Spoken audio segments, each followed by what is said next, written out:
are being pursued by government soldiers. Many of my friends died in the process, but I sustained a bullet here.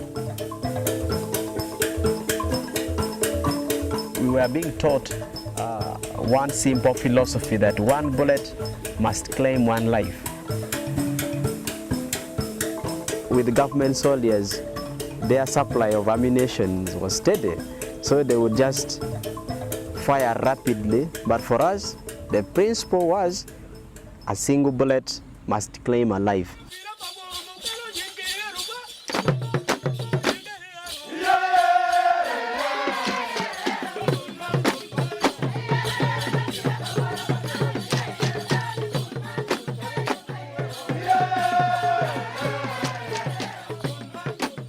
On July 4, 2000, Dominic Ochola was abducted by the Lord's Resistance Army, a notorious rebel group composed almost entirely of child soldiers.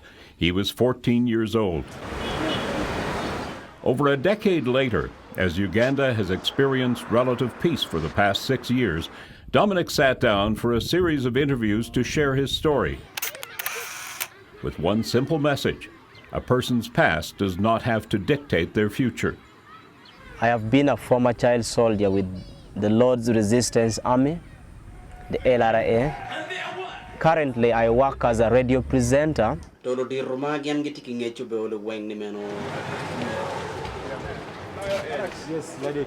I live in northern Uganda. This is where I was born and raised from.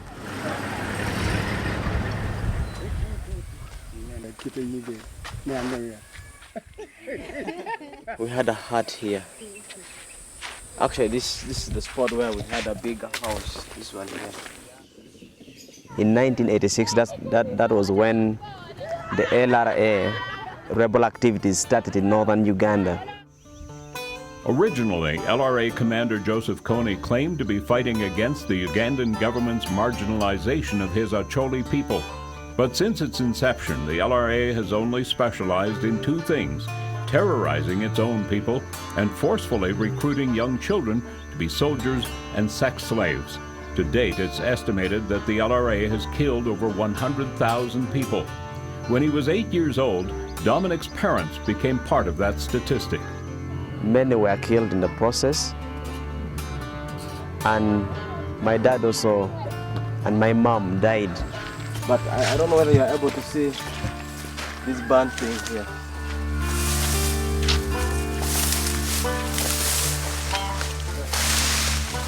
They were forced into a big grass-thatched house. It was a very big house this side, yeah? All of here. And the house was set ablaze. And see some remains here. There are even some bones in there, which I don't want to go so much into. Others were killed right under those trees, while the adults were brought in here and set ablaze, including even my father and mom. It was done from here. Across 4 countries, the LRA has abducted over 70,000 people. At least 30,000 have been children under the age of 18. They would abduct young children who are easily indoctrinated, who are easily manipulated. 2 years after his parents' death, Dominic's older sister Katie was kidnapped in another raid on their village. She was taken into captivity and she never came back up to now. Rumors has it that she was killed while she was trying to escape. We came and took refuge in Gunu here with a few relatives who were helping us.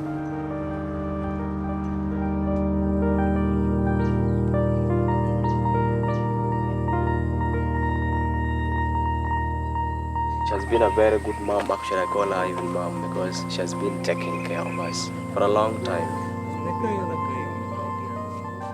Along the way, we could go back to the village to try to dig because we could not afford food. We could not afford buying food here. And we had to really risk because we wanted to eat. I had my garden here. I was actually seated here in the morning and she was doing some weeding. Before long, I heard a very strange sound coming from this side. I met a group of rebels. They were about 400 in number. They stopped me. They claimed they never knew the area, so I should act as a guide. If I had run that very day, probably they could have beaten her, they could have killed her. So when they came, they picked me up and she was just left crying here.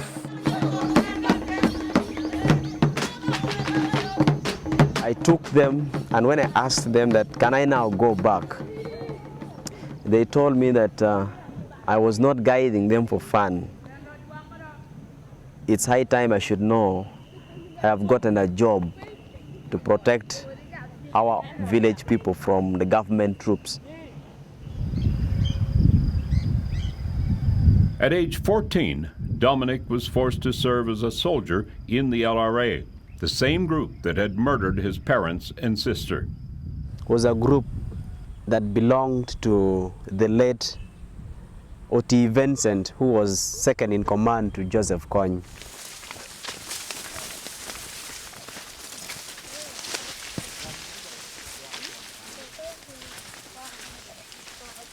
Joseph Kony claims he has the spiritual power that has been leading him, that has been at the forefront of protecting his soldiers and protecting his fight against the government of Uganda.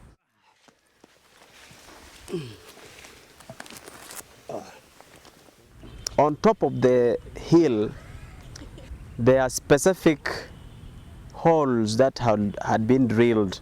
It symbolized the Trinity, the Father, the Son, and the Holy Spirit. The whole army unit would come here, dip their barrels in the water, and then move on. Others, they would just use it to sprinkle on soldiers and those abducted. The water itself that is in those three holes has their own spiritual power. After coming to this hill and then you engage like in a battle, you would be very successful in it. Many people will be injured during the process, but few death. And yet on the government side, you realize that several of them would be dead. The abbreviation UPDF simply stands for Uganda People's Defense Forces. This one, UPDF Tokema, literally means UPDF is being faced with death. When Joseph Kony took his movement from here, it's believed that this was the hill that gave him the blessing. He began, recruiting people like a religious denomination that would recruit believers. Somehow people were able to begin thinking that the LRA is not merely commanded by a human person. They believed that Joseph Kony had some spirit that drive him, that directs him.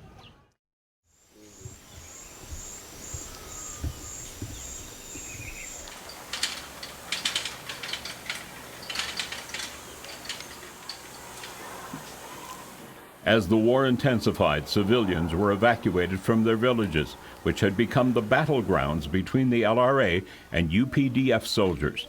Many people were forced into internally displaced persons camps for easier protection, for easier security.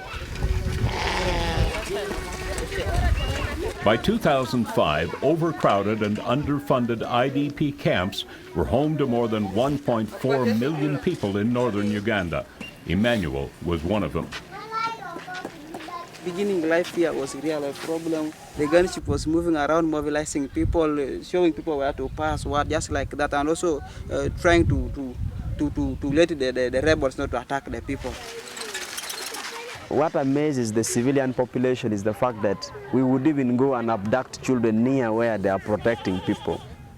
And explains probably why the war took long, because the soldiers themselves were not so much willing. They were not having the will to fight with one heart to protect the country. After all, why should I go and die when I have my family suffering home. So they would dodge us. There was nowhere you could go and sleep. You just sleep where the darkness gets you, you sleep there with your children.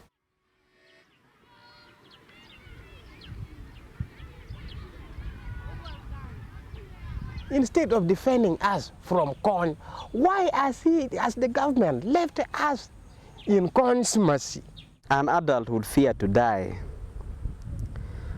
but a well indoctrinated child could have the courage, could have the ambition to be recognized as a hero.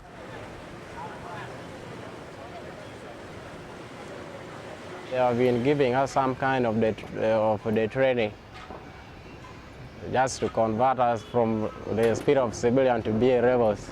As a measure of instilling the strength in you and to make you very brave, you are forced to go and kill. To recruit you into the force, the day you have been abducted, you are made to kill.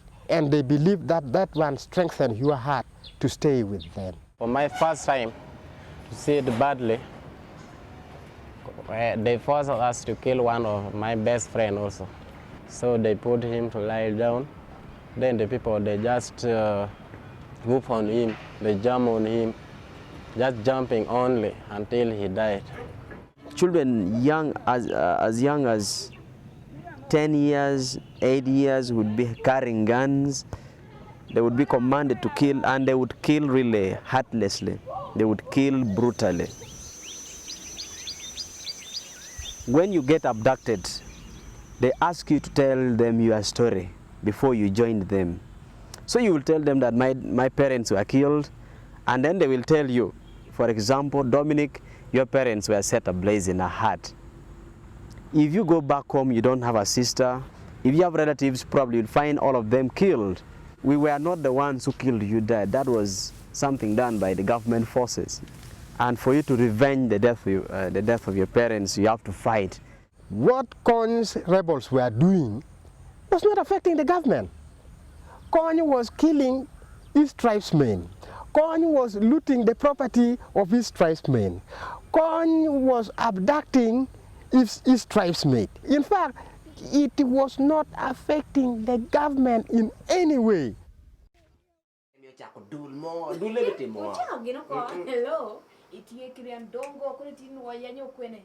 It lacked agenda because all they could do was, invade places, massacre people, loot, rape young girls. Along the way, my conscience informed me that I don't think we were doing the right thing. Because if it was a genuine rebel group, then they should expand to the rest of other countries. After 2.5 years in LRA captivity, Dominic finally found the opportunity and the courage to escape during a raid on one of the villages. He spent 3 days in the trees without eating before he came across a group of government soldiers. I had my gun, I had my ammunition. I was well equipped, but I was scared coming out. I was scared surrendering. After being detained for 3 months of interrogation by the military, he was released to a local rehabilitation facility. I underwent a series of rehabilitation processes because they would want to know how stable you are mentally. If you are sound enough, you can make a very rational judgment. If you can really forget about the trauma that you went through while you were in the bush.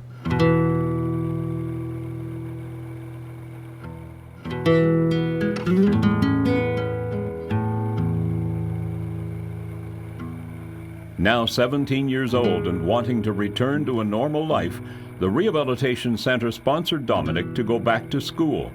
If I went back to the village, who am I going to stay with? My parents were no more. I didn't know where my sisters were. No close relative was around. So I chose to go back to school.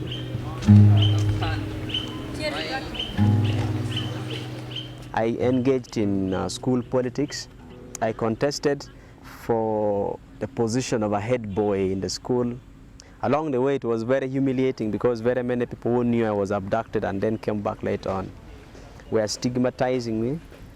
They were using that as a way of rubbishing my chances to be elected.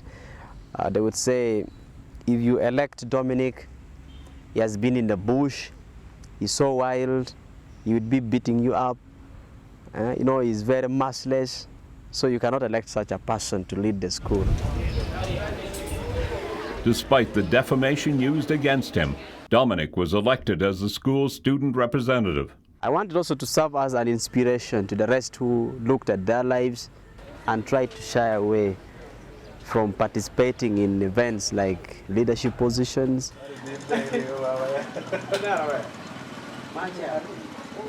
Some victims will not get over it very fast. Others, they have tried, they have had the chance to be sponsored, to go back to school, but they have not made it, they have not. So I found it, a little unique of him to have gone through that path, and yet he can still come out and break it and make it into something. That to me was outstanding. Dominic applied for a college scholarship, awarded only to the highest graded student in his class, a long shot for an undereducated soldier in recovery. I was actually doing all my papers without eating because we could hardly afford food. But against all the odds, I was able to perform well. I got a first grade.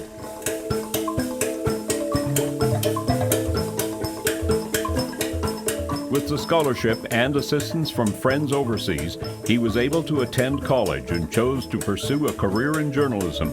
We had our stories untold. Nobody knew about northern Uganda and the war.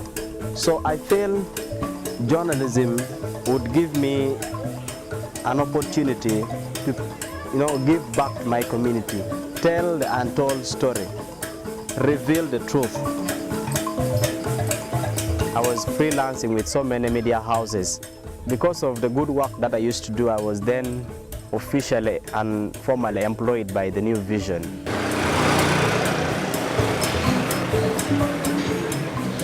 Station makabigi gare piara bungana bistonda beer ke piara bungana boru tonda chill Radio Rupenya 1111.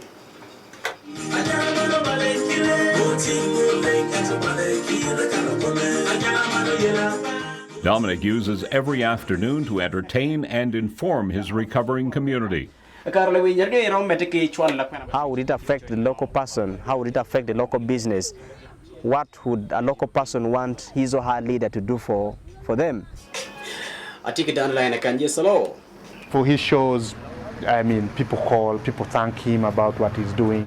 3 or 4 years for him in the radio, and he's really doing great. I would love to engage in politics someday, but for now, I feel I should do a lot to help young people like myself to be self-reliant and live a productive life. Whether in the media house or whether in community activities, those are qualities that the current Uganda needs. On Saturday mornings, Dominic hosts a program aimed at educating the young people of Uganda. I host elders from different backgrounds to come and give lessons, lectures to young people who would be listening in. Some children are out there without parents, so that can be the only medium to reach them and teach them on how to live a good life. I have gone through the pain of living without parents. I have seen how hard it is for children to survive without their parents.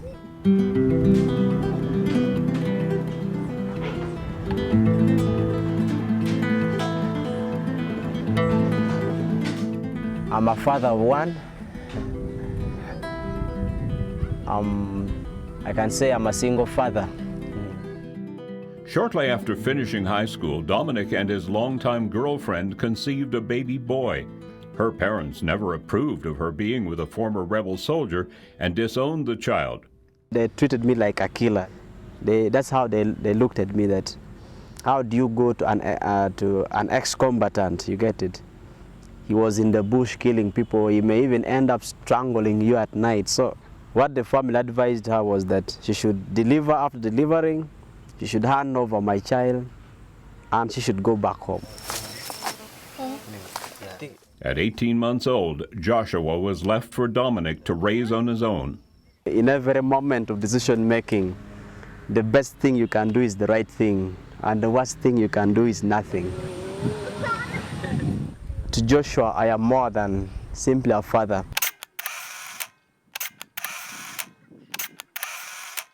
I play with him like a brother. I play with him like my best friend. Joshua is now 5 years old and will soon learn from his father that a future is not simply given to you. You have to create it for yourself. I have experienced the war itself. I've been abducted, I've been there. I've also seen how many people are struggling with life simply because they don't have the means. When we are sharing the kind of work we do, he's like, does work at the radio station. Then I would tell him my experiences of working with the communities. Then it was like, look, I think we can do something here. In the aftermath of the Civil War, many youth in northern Uganda are struggling without parents, without an education, and in a region where the HIV/AIDS and poverty rates are double the national average. Dominic and Lawrence are developing a program called Action for Youth Empowerment. It will be aimed at giving young adults the skills to better themselves and develop their communities. Action for Youth Empowerment is geared towards empowering the youth live a self-reliant life. As in how the effect of the war had changed lives of young people who should be the future of this country. The non-profit organization will focus on training vulnerable youth in farming and vocational skills to become less reliant on humanitarian relief and handouts from NGOs. In many ways, Dominic's life should have been lost, but he reclaimed it. His hope is that through agricultural skills, business education, and HIV/AIDS awareness, the remaining young people of this region can reclaim the lives that the LRA tried to take from them as well. I would love to see many other young youth, joining the creative ventures, struggling for their own lives, doing something that can benefit them for a long time. The bigger side is down there. On the land he inherited from his relatives, the very same fields where he and his sister were kidnapped and enslaved, Dominic wants to do the opposite. He wants to give young people an opportunity. A very big piece of land that I really intend to use it for the project, do agriculture at a large scale. Education is becoming very expensive. In the event that you are not employed, as a parent, you might not even have gone to school. So, but if you have an investment of the sort, that would help you harvest ready money from it, pay your children to school, meet your medical bills, and try to support your family. Right from here until down there. It can't even reach, I think, can reach 1,000 acres. If you could get some means of developing it, that would be great. Just a startup. I feel as a young person, you have a call to answer. Action for Youth Empowerment, I'm looking at it as a project, if well managed, would really see a number of youth employed. It would create an opportunity for them to develop their ideas into bigger dreams. Youth like Emmanuel, who after losing his parents during the war works to support his younger siblings through school and coordinates activities for the other children in the former IDP camp. Did you build this when you came? Yeah, I built this when I came. By myself. It was me who built it here. I just molded the bricks, those ones. Really? Myself. And Wow. I carrying this on the head. Carried all of those ones. And so you've been living here since 2003? Yes, I've been living here.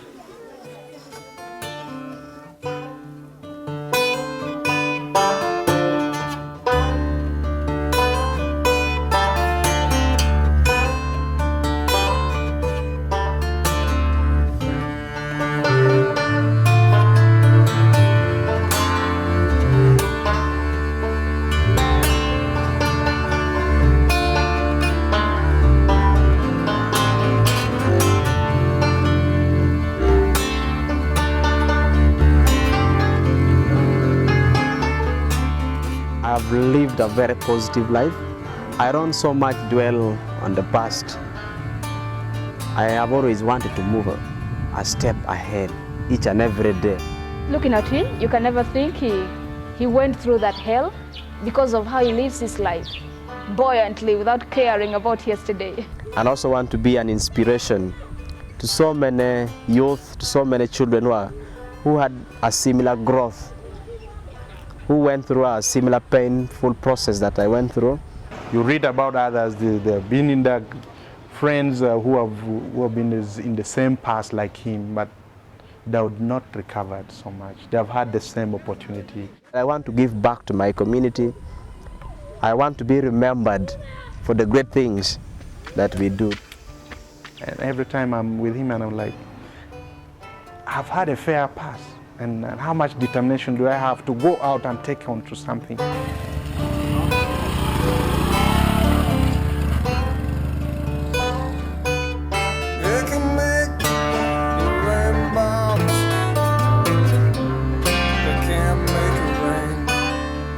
I grew up in a very crooked way. I have seen tragedies in life. I have seen people fail in life. I have seen children derailing from the normal path to a good future. What makes my life keep going is simply being strong, because you will never realize how strong you are until being strong is the only option you have.